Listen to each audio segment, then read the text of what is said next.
ఉంది. ప్రతిసారి మాట్లాడే పవన్ కళ్యాణ్ గారు 25 కేజీల బియ్యం కాదు 25 సంవత్సరాల భవిష్యత్తు కోసం పార్టీ అన్నారు కదా. పట్టుమని 25 సీట్లు కూడా ఎందుకు ఇవ్వలేకపోయారు? 25 రోజుల తర్వాత ఈ పార్టీ భవిష్యత్తు ఏంటి కనీసం మీరైనా చెప్పగలరా? పదే పదే చెప్పేవాళ్ళు కదా, ఎక్కడ పడితే అక్కడ. 25 కేజీల బియ్యం కాదు 25 సంవత్సరాల భవిష్యత్తు నేను అందిస్తా అన్నారు. 25 రోజుల తర్వాత జనసేన పార్టీ భవిష్యత్తు ఏంటో మీరు చెప్పగలరా? చెప్పండి, చెప్పగలరా? మాకైతే చాలా స్పష్టంగా అర్థమవుతుంది. 21 సీట్లతో రాష్ట్ర ప్రజలకి జనసేన పార్టీకి మీరు ఏం భవిష్యత్తు ఇవ్వగలరు? ముందు దీని మీద సమాధానం చెప్పండి. రాష్ట్ర ప్రజలకి మంచి చేయడం పక్క నుంచి జనసేన పార్టీని నమ్ముకున్న, జనసేన పార్టీ ద్వారా రాజకీయ భవిష్యత్తుని కోరుకున్న వారికి మీరు సమాధానం చెప్పాలి. మీరు సమాధానం చెప్పాలి. 21 సీట్లతో మీరు ఎవరికి భవిష్యత్తు ఇస్తారు? ఎవరికి భవిష్యత్తు ఇస్తారు? 25 సంవత్సరాల భవిష్యత్తు ఇవ్వగలరా? కనీసం ఆ నమ్మకం మీకన్నా ఉందా? మేమందరం జనసేన పార్టీలో ఇష్టపడి కష్టపడి పనిచేశాం. మీ స్వార్థానికి మా కుటుంబాలన్నీ బలైపోతా ఉన్నాయి. మీకు మమ్మల్ని చూసి నవ్వులాటగా ఉండొచ్చు, కానీ మా కుటుంబాలు కన్నీరు కారుస్తున్నాయి. చాలాసార్లు అనుకున్నాం, మీకు తెలియక పార్టీలో ఎవరు పడితే వారి ఇష్టానుసారం నిర్ణయాలు తీసుకుంటున్నారు, మీకు తెలియనివ్వడం లేదని, మీ దగ్గరకు మమ్మల్ని రానియడం లేదని అపోహపడ్డాం. ఆ పనులన్నీ మీ ఆదేశానుసారమే మీరు చెప్పినట్టే వాళ్ళందరూ చేశారని మేము అర్థం చేసుకోలేకపోయాం.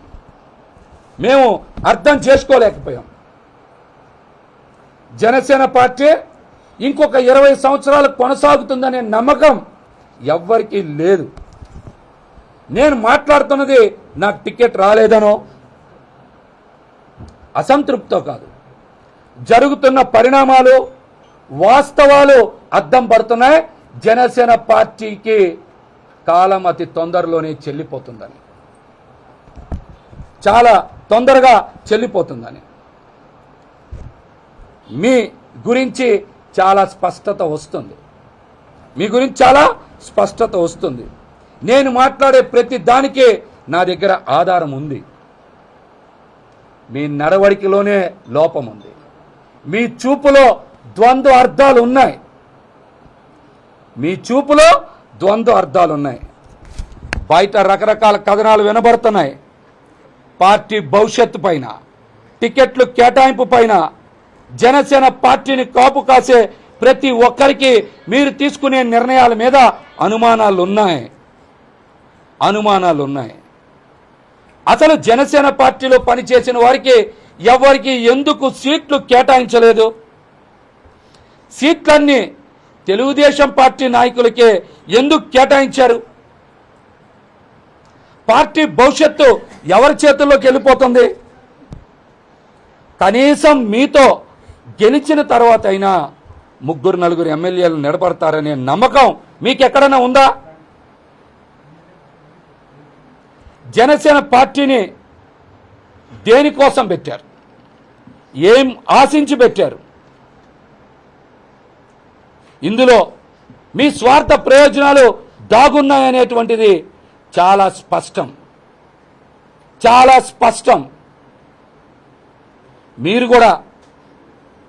మీరు కూడా జనసేన పార్టీని దేనికోసం పెట్టారు, ఎవరి కోసం పెట్టారు, ఎందుకోసం పెట్టారని రాష్ట్ర ప్రజలతో పాటు జనసేన పార్టీలో 40 లక్షల మంది క్రియాశీలక సభ్యులకు కూడా మీరు సమాధానం చెప్పాలి.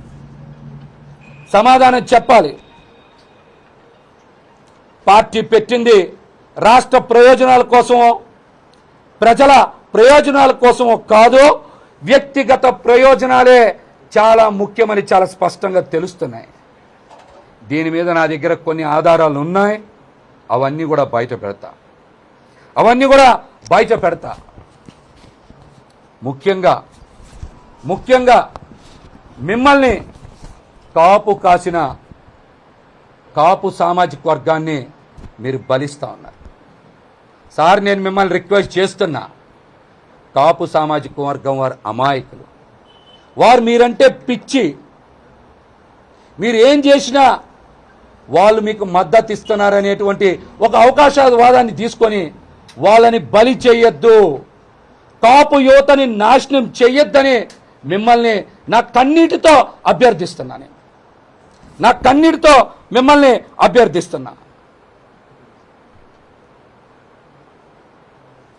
మీరు మా గొంతులు కోస్తుంటే నాకింకా నొప్పి తెలుస్తుంది. మీరింకా మా గొంతులు కొయ్యడం ఆపాలి.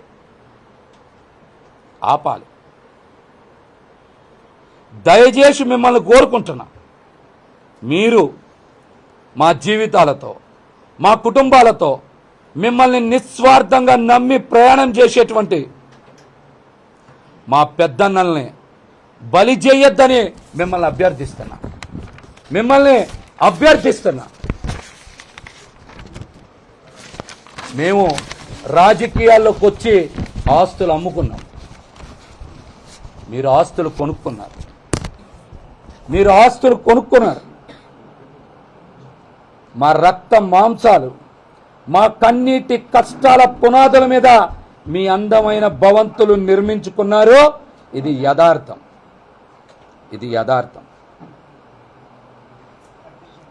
దీనికి కూడా కొన్ని ఆధారాలు ఉన్నాయి. మీరు ఒక్క మాట గుండెల మీద చేసుకొని చెప్పండి, ఈ మధ్యకాలంలో వీర మహిళలకి పదవీ కాలం కేవలం వాళ్ళకు మాత్రమే ఎందుకు పొడిగించారు?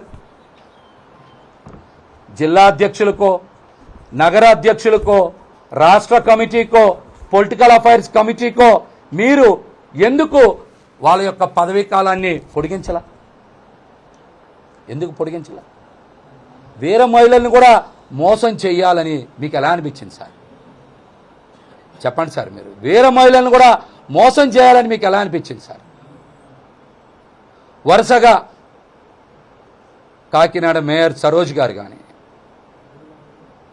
అదేవిధంగా విశాఖపట్నంలో ఒక మహిళా ఎమ్మెల్సీ గారు కానీ, శేషకుమారి గారు కానీ వరుసగా బయటకు వచ్చి జనసేన పార్టీలో జరుగుతున్నటువంటి అక్రమాలని, బ్రోకర్ల గురించి మాట్లాడుతుంటే ప్రజల్ని పక్కదారి పట్టించడానికే కదా మీరు 10 మంది మహిళల్ని పిలిచి వీర మహిళలకి పదవీ కాలాన్ని పొడిగించారు.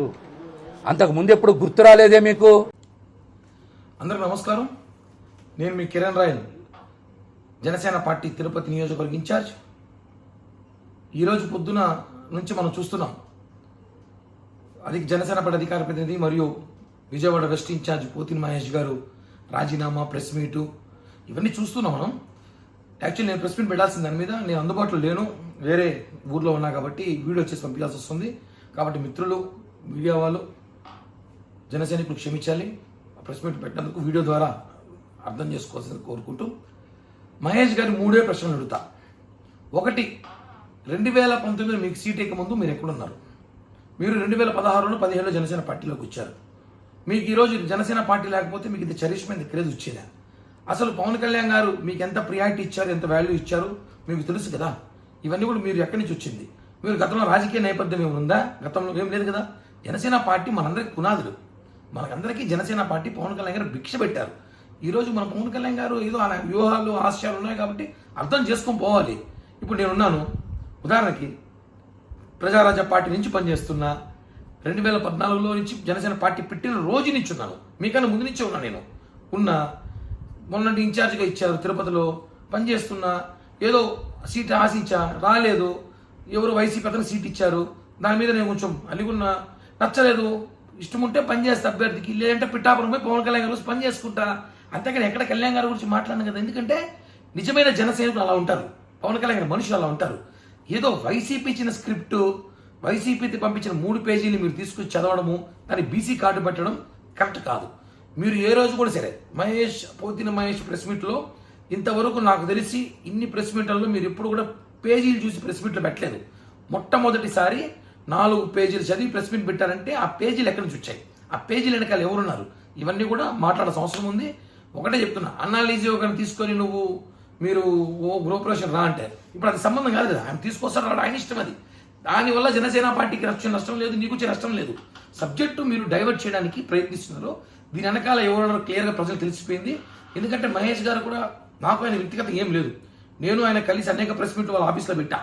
గత సంవత్సరంలో నాకు సహకరించాడు, పార్టీతోనే ఉన్నాడు, సహకరించాడు, ప్రెస్ మీట్లు పెట్టాం, అనేక చోట్ల మేము కలిసి పనిచేసాం, ఉద్యమాలు చేసాం, అన్ని చేసాం.